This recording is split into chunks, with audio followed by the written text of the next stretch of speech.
Hello everyone, welcome back to another episode on the JayBee and Milly channel. I'm JayBee, and of course with me is the mighty Mark Marsh. Hey everybody. So we've got an interesting couple of topics today, and one of them is Scrappy-Doo. Should Scrappy-Doo return to the franchise? And if so, I mean, if you can stomach it, how would you go about that? And I think we've got a good little dynamic here, because for all I wouldn't describe myself as a Scrappy fan, I'm definitely a lot more open to Scrappy and his reintroduction, and I take it you're definitely not. So it's going to be a good dynamic. God, yeah, so I dislike the character so much. I don't think I said a positive thing at the entire time I've done my unboxing videos. Like any chance I can say about Scrappy-Doo being awful, I will. Don't get me wrong, it was nice when they brought in the character for his first ever debut with the Scooby-Doo and Scrappy-Doo show. But then after that, they kept milking that character, trying to throw it in our faces. Like, here's Scrappy Doo. Here's his catchphrase that we're going to use every 2 seconds. There's like a whole point of a catchphrase is to use it at the perfect, precise moment, not to use it, you know, every single second you can, because it beats the whole purpose of a catchphrase. It just becomes very annoying as a character. And I think that's where they went wrong with that character, is that when they moved over to the short versions of doing the shorts, which made it a lot easier. Every time they could, they tried throwing Scrappy-Doo as the main role, and audiences didn't like it because you kept throwing that character in with the same old catchphrase, and it's so stupid. Puppy power, and then it's like, oh, let me at him, let me at him. It's like, there's always going to be a monster. There's like on the average Scooby-Doo episodes, there's at least 4 times Shaggy and Scooby run into the monster. They always end up, oh, let's go to the basement, monsters there. Oh, let's run upstairs. Oh, we're gonna stay outside, monsters there. Oh, let's go here, monsters there. Oh, Fred's got a plan. Yeah, we're bait. So it's like every single time, like puppy power. And then if you're on the marathon bit, and then that whole 1 hour block, you got nothing but puppy power, puppy power, puppy power. I'm like, no, I'm done with the character. So any chance I get, I just gloss over. I'm like, no, Scrappy Doo first season, fine. It wasn't as annoying, but then they kept using it to the point where even fans didn't like it. I liked the first Scooby Doo movie when they threw out Scrappy Doo in the van. I thought, yes, because you know he's annoying. And then they made him the villain and he got locked up. And I'm thinking, yes, that's what we want to see. Then Mystery Incorporated, they showed a little cameo with Scrappy Doo and then they cut him off, like, we don't mention that character. Like, yes, finally, that's what I like to see.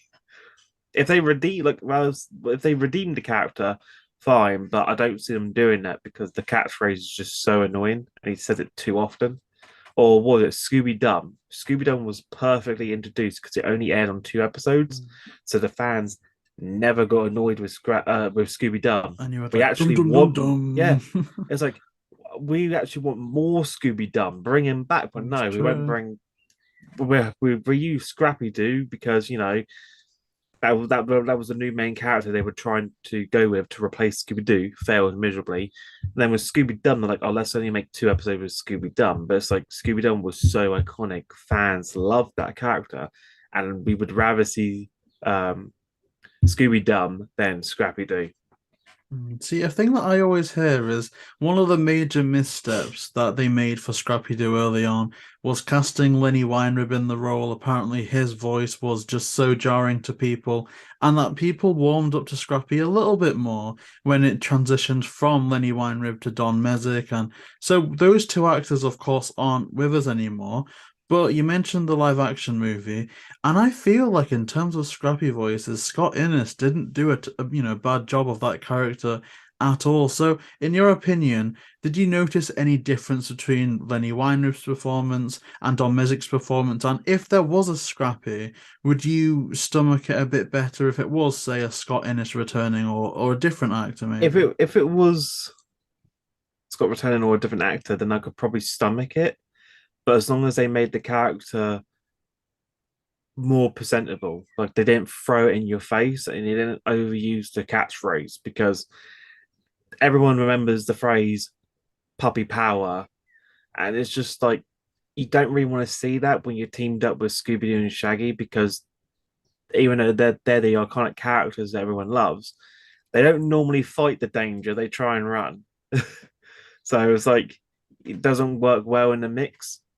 And then every situation you got, you want to see Scrappy-Doo put up his hands and fight this ghost. It's like it ruins away from the whole cliche of them running away, and then we get the whole Scooby-Doo and Shaggy montage of them trying to fool the ghost, which I kind of love, where they change costumes and then just like I think it was in a movie or an episode where they got a question on it, and they're like, we just make it up as we go along.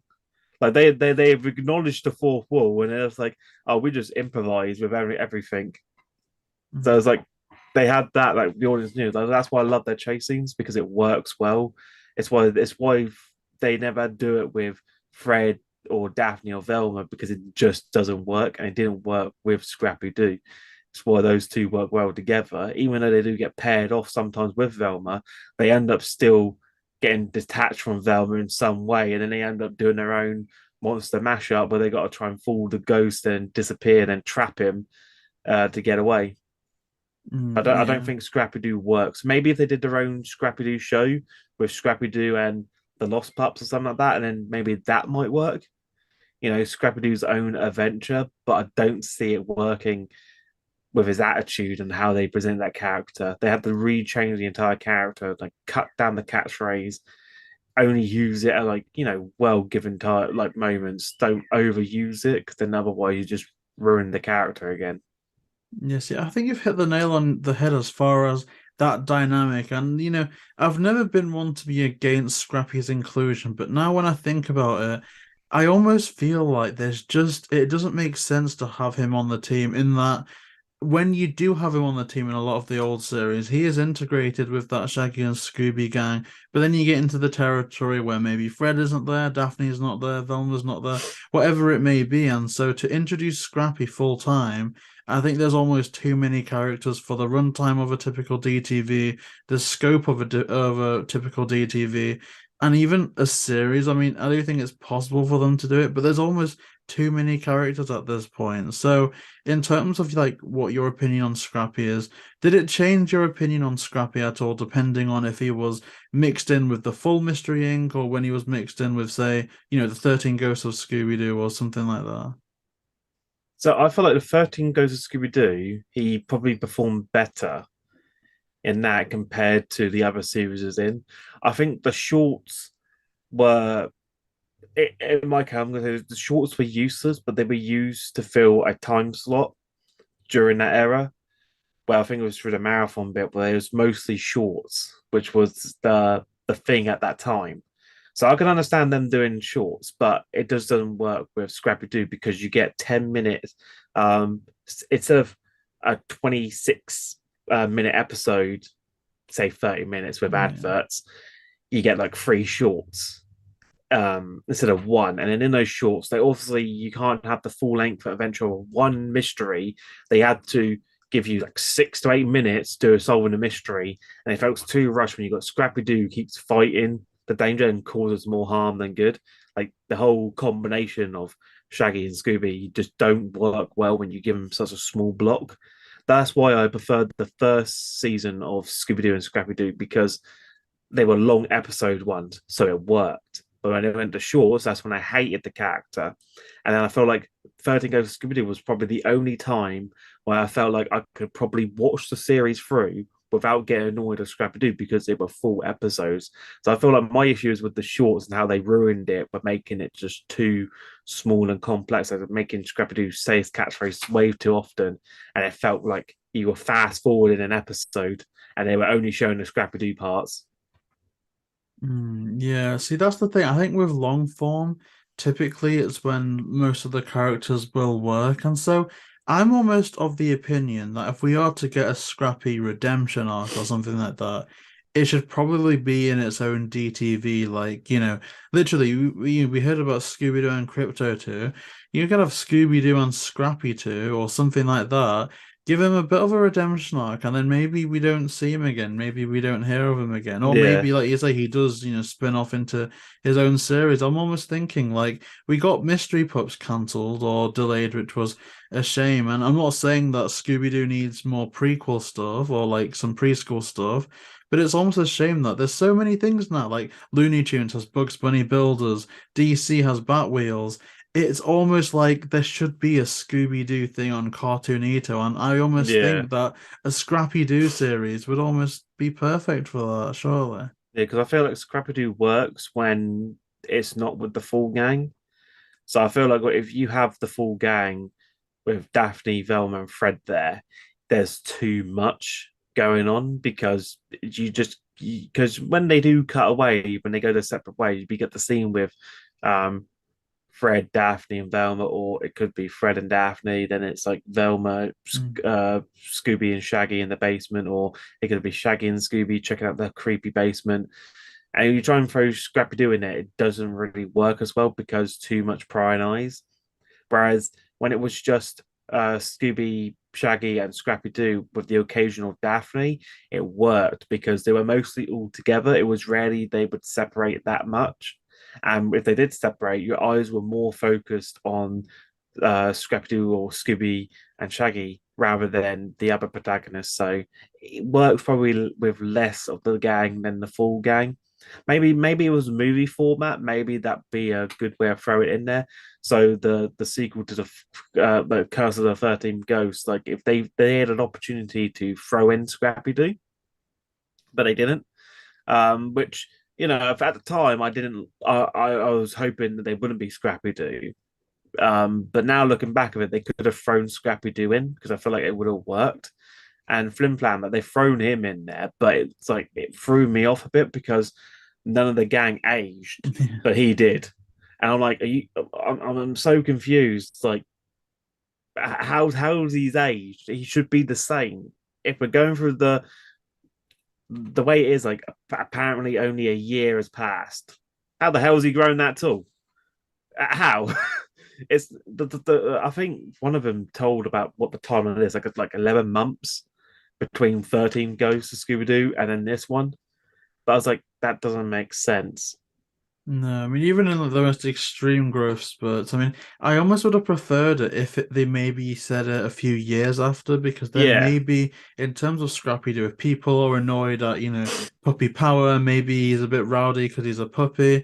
Like, if you were to reintroduce Scrappy, would you almost want him to be not a puppy, maybe a younger dog that's almost just following Scooby's footsteps to an extent, I or I about feel that? feel like it has to be as a pup with Scrappy Doo because that was his size. Whereas Scooby Doo, we've always seen him as a Great Dane. We only got introduced to him as a little pup in later times, but it's easier reverting a big person into a small person rather than a small person into a big person because then you might get discouraged. Like, clearly, that's not the same person. It's not hard when you do an older actor. It's why with Scrappy Doo, I think he's best portrayed as the little guy. But if they did him older in a much more bigger dog's body, then it just probably won't have the same oomph as he did. Like his catchphrase wouldn't be the same, his attitude won't be the same. I guess they Yeah. could try it. They've done it with Scooby Doo, but I don't think it's going to sit well on people because you at that point it's easier doing a pup version of Scooby Doo because everyone will like it regardless. But putting a pup version of Scrappy Doo into an adult a dog it's like you gotta really take the risk. Like, is this gonna work? Are people gonna like it? Is it gonna be the same dog as everyone remembers? Because the same with growing up, that everyone perspective changes. So that's gonna be the change as well. And especially with dogs when they grow up and that they adapt from what they learned as a pup.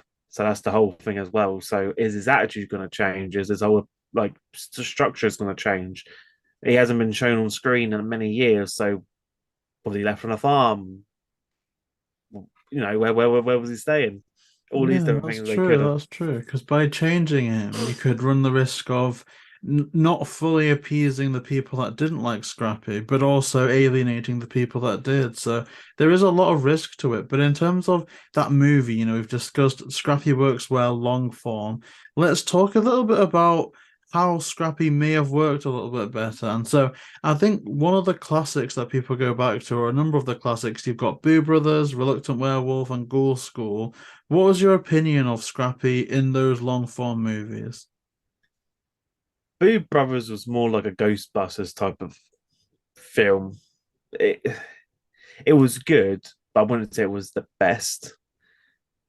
Reluctant Werewolf was probably my favorite one, and only because Shaggy turns into a werewolf, and it's the first time we see Shaggy as a whole character, that we know more about him, that he's a race car driver, which they don't bring that up anymore. It's like okay, I guess with the red shirt you could say it was, non-canon and that different way from the storyline, but then because of the 13 goes, they pretty much said that he wore a red shirt back then because something. But it's like, okay, so now it's canon. We know that now, that the red shirt is canon. But it's like at the same time, it's like no one brings up that Shaggy used to be a race car driver and he used to like racing. But now they made him scared of so many things. Like he used to be a race car driver. He had a girlfriend, which they don't even bring up no more. And the whole mystery more focused on Scrappy with its girlfriend and Scooby Doo trying to help him win the race. So it's more like a wacky racist style where they had to help him win, but not say cheating, but stop others from cheating. So it's more like Yeah, a because they all have wacky like little racist mods and vibe. stuff. Yeah. So it worked. And then Ghoul School, I don't think they can ever recreate Ghoul School because it was such a great classic. It was perfect. It was done so right because you're not focused on just Scooby and Shaggy and Scrappy-Doo because your eyes are drawn away to all the other students there.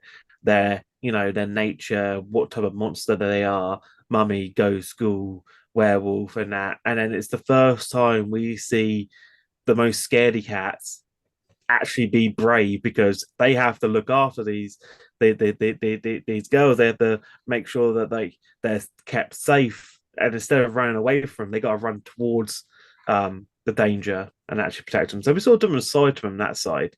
But I really like how they look through the mirror and they see like an evil Shaggy That swap used to places with a good scare me, Shaggy. you know. That did Like, scare me. That's like, like Jesus, just because his in a face while, as a kid, I was like, "Whoa!" because I was like, Even now. I was looking in the mirror as a kid. I was thinking, oh God, I was hoping that doesn't happen to me. The same with like the Haunted Mansion, that Eddie Murphy when he looked in the mirror that time. All those weird mirror scenes just used to scare me so much as a kid. But I think that that's what I remember the most about those movies. That it felt just so strange to me watching, like on VHS tape, Shaggy turning into a werewolf, those creepy Yeah, scenes from Ghoul School, and I feel like if they're gonna do a more grounded version of that, maybe you could just say, well, when it's Red Shirt Shaggy, this is the vibe. So you've got Red Shirt Shaggy again, obviously I feel like Red Scooby, Shirt Shaggy was Scrappy. more braver than regular Shaggy. It was a more adventurous, I would say. But I just wish they didn't leave us all in a massive big cliffhanger with the ending, and because it looked like they were going to get their own back on Shaggy at the end, but they just cut out into the moonlight. But then it's like, what happened to his relationship? You know, what happened to Dracula? What happened after that dramatic scene at the end? As I feel like if they bring back Reluctant Werewolf, which they could probably can, because it ended the same way 13 Goes to Scooby Doo did on a massive like high rise.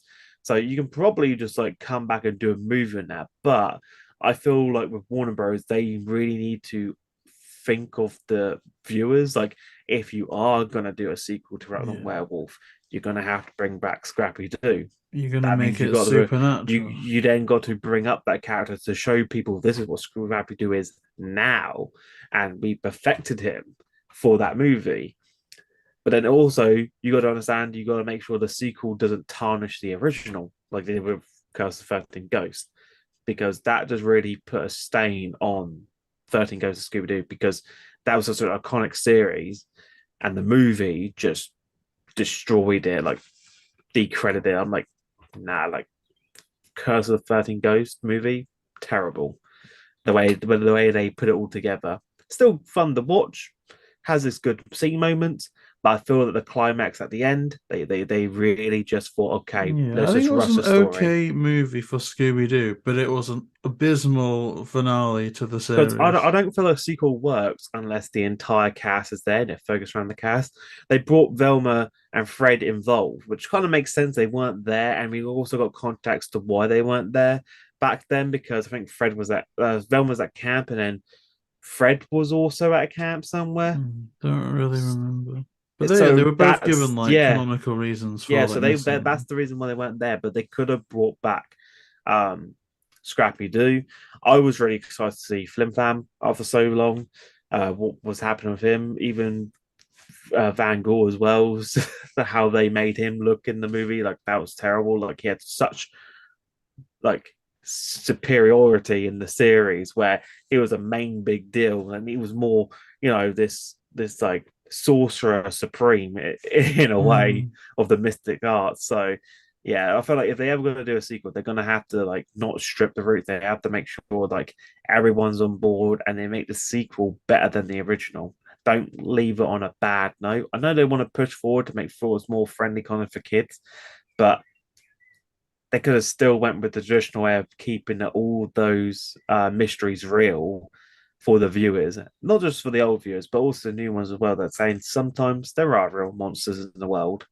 You can't sugarcoat everything as a guy in a mask. I think that's like the main image. Like you have to understand there are going to be some real demons and monsters in this that's a world, good point.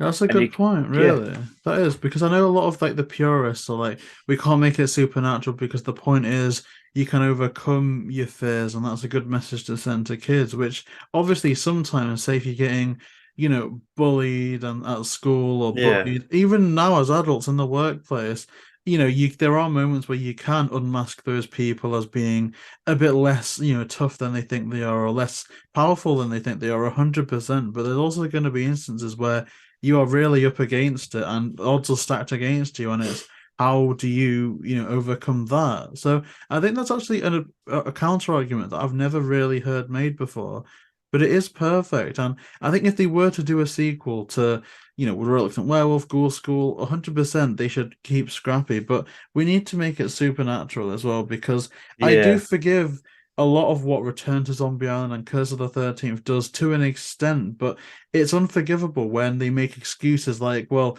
we came into this not making it supernatural. And that's fine. I don't think Scooby-Doo needs to be supernatural, but then don't make sequels to supernatural stories if you yeah. don't want it to be supernatural. Because then But, all you're going to do you is know, ruin everything that you work so hard to make.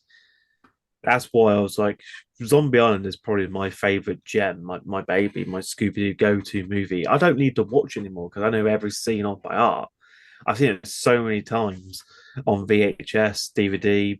I was like, how it's not got a Blu-ray is beyond me. I'm still waiting for that Blu-ray release because it's such a good movie. But I really want to see a Ghoul School reunion type mm. movie, like not a sequel, but like bring them back as a special. Like they get re-invited to catch up to where the girls are now, like what they do in their lives and that, and They could have reunited with even guest starred in Guess Who, yeah, they would have been perfect guests for that yeah, series. and And it even could Scrappy, yeah, they could Scrappy have got could have been a Scrappy in that. guest. They could have got the rest of the gang involved to show off, what Shaggy and Scooby did, which they weren't there for, but it'd be good reunion type things. They could always do like a reunion of most sense instead of doing a direct sequel. Like do a reunion with a kind of like a mystery to solve in there as well. But the main thing is the reunion. That's my thing, because they've toyed around with that even in satire. Like, I forget which movie it is. It's one of the What's New era movies.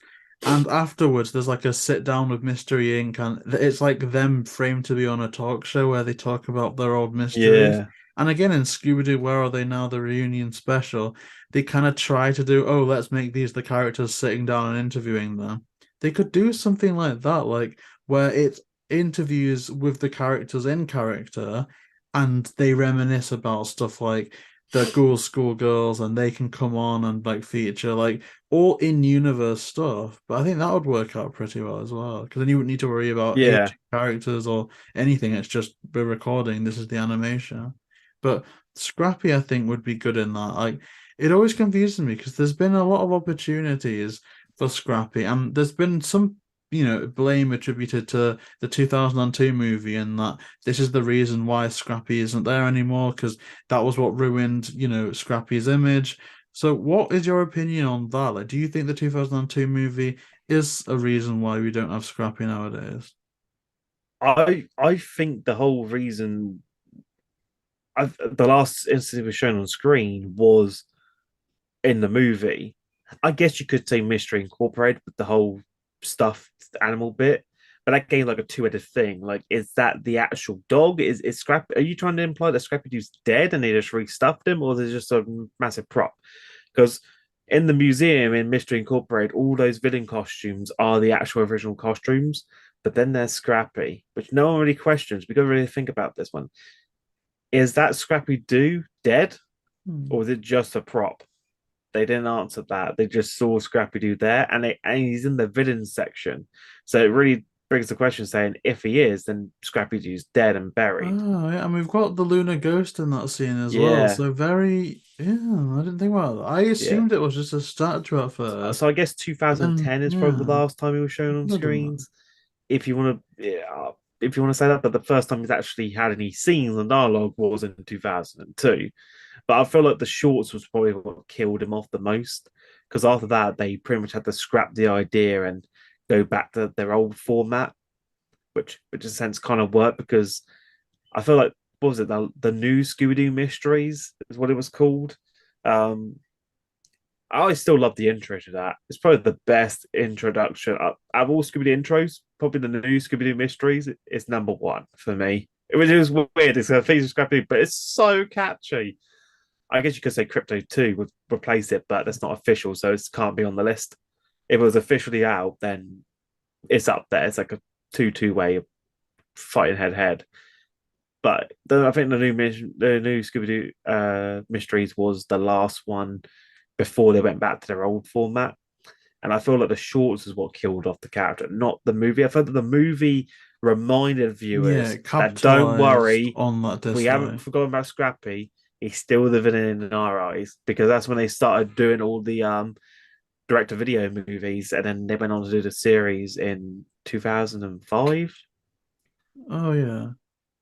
Well, I don't want to date myself here in terms of like making us seem like we're in two different generations, which we're definitely not. But I know that when I first saw the 2002 movie, I went into it not hating Scrappy. I wasn't aware that people did hate Scrappy. I was just thinking, this is a movie.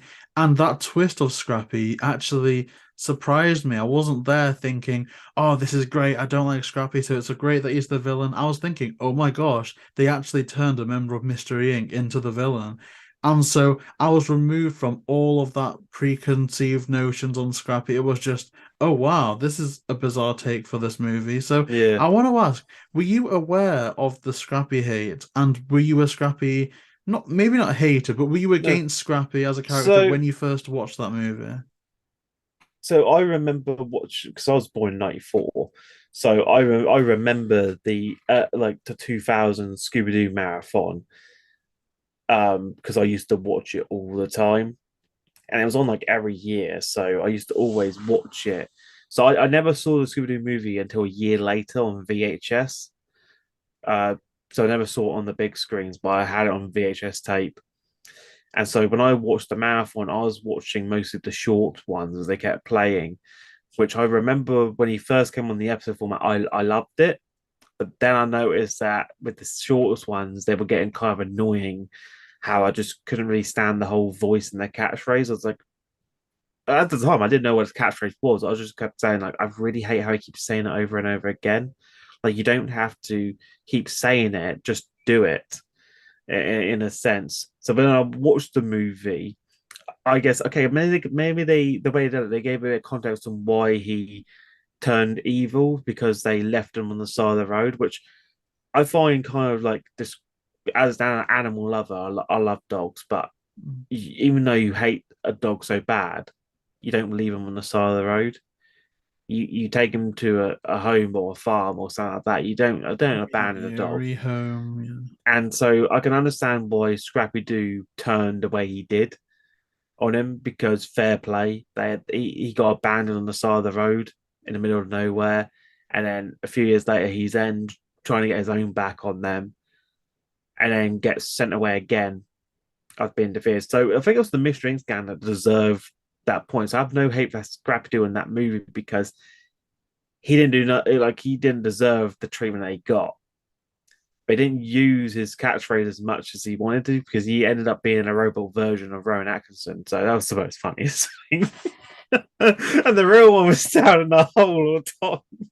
I mean, that is just crazy to even say. Oh yeah, Scrappy was in Rowan Atkinson all that time. And then the way they made Scrappy-Doo get really big, I was like, he's way overthinking this because if you look at the whole break it all down, it's basically like a whole James Bond villain, the creepy lair, the weird claw thing, the way he just like has this big showdown. It's like they really had inspiration from James Bond villains, the way they implemented an island that has only one boat in and out or plane in, and I was like, okay, Oh, the very ominous. henchman. I mean, Yeah, I'll they had always the defend henchman. the 2002 movie as far as when Velma came out, that the TV show, everyone hated it. Everyone was ripping it to shreds. But at no point did I hear anyone say, "Oh, this means that people are gonna rewatch Linda Cardellini's version and hate that," or "Oh, this ruins Velma and What's New Scooby-Doo." It was, "Oh wow, this makes me appreciate that I grew up on What's New Yeah, Scooby-Doo," or appreciate even a show like Be Cool Scooby-Doo, which people ripped apart online. Like, there's been so I many, like Be like, Cool yeah, Scooby Doo. me too. Like, I found it there's hilarious. so many cases though where Velma being treated poorly and handled badly in the Velma show made people love the other editions of Velma. And so I really don't agree with the notion that the 2002 movie made people hate Scrappy, because Yeah, if they treated Scrappy badly and he was a loved character by many, they would go, "Oh, this makes me appreciate that I grew up on the Scooby-Doo and Scrappy show or on, Ghoul School." So that's where I'll kind of defend that. But I think in order to like conclude this, my take is I don't mind Scrappy. I wouldn't mind Scrappy coming back, but I think in terms of character, I wouldn't want, to lose Daphne or Fred. Velma, not really a great fan of, but I don't really want to lose Velma in, replacement of someone else. So I would say we should give Scrappy maybe a DTV to redeem himself, and then yeah, maybe spin him yeah. off on Cartoonito. That would be my Because take. I didn't realize this till later on that when you rewatch the 2002 movie, because back in then there was no social media, we couldn't do forms, stuff that we're doing Mm. now. So there was no way of knowing who hated this character and what it was probably aimed at. But you look back now, it was aimed that they knew the ratings that people hated the character, so that's what they gave them the to send off that they did at the start. That's why they Yeah, abandoned you're him right. That to must have been part of show it. the people that this character's hated and he's the villain. But also every villain has to have an origin story, so that's Scrappy's origin story of how he turned evil, in a sense. But it's a double-edged sword. They're both to blame. Shaggy for pissing on Daphne, but also then the gang sort of abandoned him on the side of the road, which any dog lover would hate. So Mm. it's like you create your own villain, you reap what you sow. So it's like you Yeah, can't I hate his agree. own origins. Like they kind of deserved it. He may have overthinked it and made it like so complex to get revenge. It was mostly revenge on Scooby Doo for some reason, but it was mostly the rest of the gang that abandoned him. But he was mostly trying to take down Scooby Doo. Yeah, it was an But it's just interesting, the way he interesting planned one. it all. I still like him getting big was kind of funny because he still with a massive big head. I kept Oh, and he was laughing. like a little Pez I was like, dispenser at the end. I first thought they're gonna do just his head gets big as a laugh, but then his whole body got big. Thinking, okay, it's like proper boss battle now. So I guess though, to wrap up your side of things, if they were to reintroduce Scrappy, how would you go about it? Like, what would your definitive version of that be? So I would rather do a Scooby Doo reunion, so episode. So it's just with Scooby Doo meets the rest of his relatives, like Scooby Dum, Scrappy Doo, and all his other cousins. Bring them all together. It's like they're having a party with the gang, but the main focus is on them, and they're all basically reuniting while trying to solve a mini mystery. I think that would just give the set, even if they did a special onto a bonus feature. I think that would be good to bring the character into the fold, and then work on seeing which character did better from that reunion to then get their own direct-to-video movie with the gang. That way, you could bring the new Oh, yeah, generation, test the water a bit. because they haven't re-aired any Scooby-Doo episodes or any Scrappy-Doo ones. They don't re-air them no more. So it's just like you have to like bring back those characters in a new light. You can't just re-air the old ones. You have to like, okay, let's do this whole massive big crossover with Scooby-Doo and Scrappy-Doo, and then see what the audience thinks. Then see if it's where we do a direct-to-video movie. I I think like that would be the that. I best like bet. that. That'd be a good way to test the water. And I think that kind of wraps that up relatively nicely. But yeah, I guess that does it for another video. Thank you so much for joining again, Mark. Like these That's are okay. just so fun. I want to just keep doing these, but eventually we are going to run out of topics, I'm I afraid. know. But it is good, but yeah, thank you so much for joining. And you know what? I just realized I've forgotten to do this quite a few times. Mark, for the people watching, where can they find you on the internet? You can find me on my social media at Twitter at iGosLuigi. I'm also at Instagram at MarkMarsh94, but you can also uh, communicate through me on YouTube, on my channel, in the community posts, So I'll make or sure to leave on that. recent videos because I respond to comments, That's true. We've got some which good I'm stuff more coming up. active responding faster on YouTube comments than I am on Twitter. Yeah, me too. Me too. But yeah, I'll make sure With Twitter, to. I'm on the feed, I'm thinking, oh, news, news, news, news. Like a comment, and it's like I forget which one I messaged to because all these retweets, these reposts, and that. So I think I'm too old for that kind of stuff. But you can message me directly, which is Mm, a lot easier. But tweeting is so confusing because I get confused with each one. yeah, me too. Me too. But yeah, I'll leave that in the description down You know below. what we should do? We should do a Q&A together. Ask your Oh, audience to ask us questions. that would be an interesting one. I think Do a we're approaching yeah, episode 10, theoretically. So maybe for the 10th episode, we'll do that. yeah. We will Ask your do. audience the questions you want to ask us, and we'll answer them. That would be fun. But you know what? Yeah, that's a really, really good idea. So yeah, if you want to see that Q&A, comment down below. And yeah, like, comment, and subscribe. And we'll see you in the next one. And turn on post notification by ticking that Yeah, bell. don't forget the bell and Yeah. smash the like button. Smash it. And share it on social media.